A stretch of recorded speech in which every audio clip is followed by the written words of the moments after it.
Well, hello, good news, everyone. Doomsday has been rescheduled. Conspiracy theorist David Mead's prediction that the Earth was going to collide with the mysterious planet X this past Saturday, well, that's now been pushed back to October 15th. And here to tell us whether or not we can expect Armageddon in just a few short weeks and exactly how real the odds are of an unknown planet striking our Earth.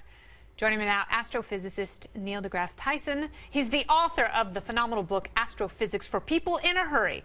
Also the host of Star Talk. Season 4 premieres this Sunday, October 1st at 11 p.m. on National Geographic. We'll get back to that in just a moment. Welcome back to the show. Thank you. Thanks for having me again. So these apocalyptic doomsday scenarios are as old as humankind. Yeah, in fact, if you sort of do a Google search on apocalyptic predictions, there's a long list. People have been trying to predict the end of the world ever since there have been people predicting anything. And it's a rather embarrassing list of attempts. And it makes you wonder. What do they say for themselves when those dates come and go? Well, so I remember I was at a cocktail party. This is back when people wanted the world to end in 2012. You remember the 2012 scare? Yeah, the Mayan calendar, the end of the Mayan calendar. And of course, the Mayans know much more about the future of the universe than modern scientists do, of course. Yeah. So he came up to me and said, I hear you're an astrophysicist. And I said, yes. He says, tell me, will the world end in 2012? And I explained why and why it was not going to end. And he walked away dejected. Oh. It was as though he was only excited on the prospect that everything would end. And I don't even know what that means. What state of mind is it? Yeah, but that's really interesting. That you're only happy when you're sad. And that's kind of what I was taking survey, trying to figure out why are people kind of delighted about the prospect of the world ending. But you've seen the data. You've looked into the vast universe. How is it going to end for us? Human life, we could end our own life with total nuclear exchange, for example. We could invent some new kind of bot that infects us all. It's some kind of biobot that gets in us, some kind of new kind of virus. That's a bummer. Yeah, and by the way, most species that ever existed on Earth are now extinct. So it's not always in the cards for one species to live forever. Even the species that thinks it's going to be at the top of the food chain forever. Even the those species. Alien bots. Now, you have a fascinating show, Star Talk. And you're embarking on season 4 on Nat Geo. Season 4? That's even longer than the original Star Trek. Is that true? Yeah, the original Star Trek was 3 seasons. Well, you spoke to polarizing sports icon Lance Armstrong. Let's take a brief look at that. As one of my guests. Yes. You have the athlete. You have the bicycle. That's what people see, right?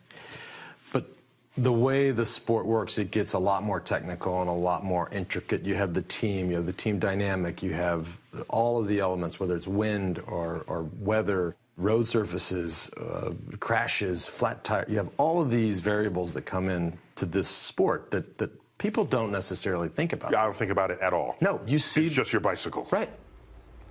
It is so much more than just the bicycle and so much more than just a conversation.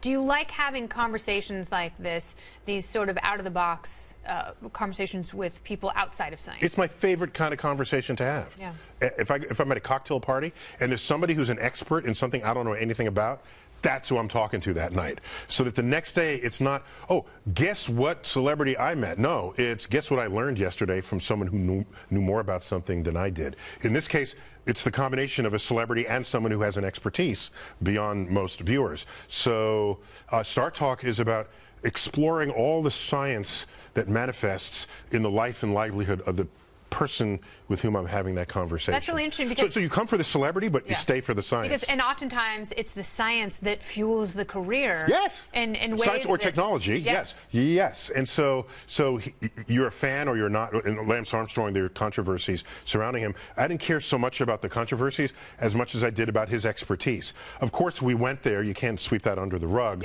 without it looking artificial. But that in and of itself is its own science. In and of itself is its own thing. The chemistry of the human body. Where do you draw the line between this chemical and that chemical? Yeah. Why or is this process and that process. All of the above. And so in there, I won't give you all the details, but in there I pose the question, we make chemical changes to our body all the time. The very act of going to the gym to lift weights. Yes. Now my muscles are twice as big as they used to. You created chemical changes in your body to have a physical advantage over the person you're competing against. All right. Well, Dr. Tyson, thanks very much for coming back. Appreciate it. Oh, yeah. Thank you. Very good.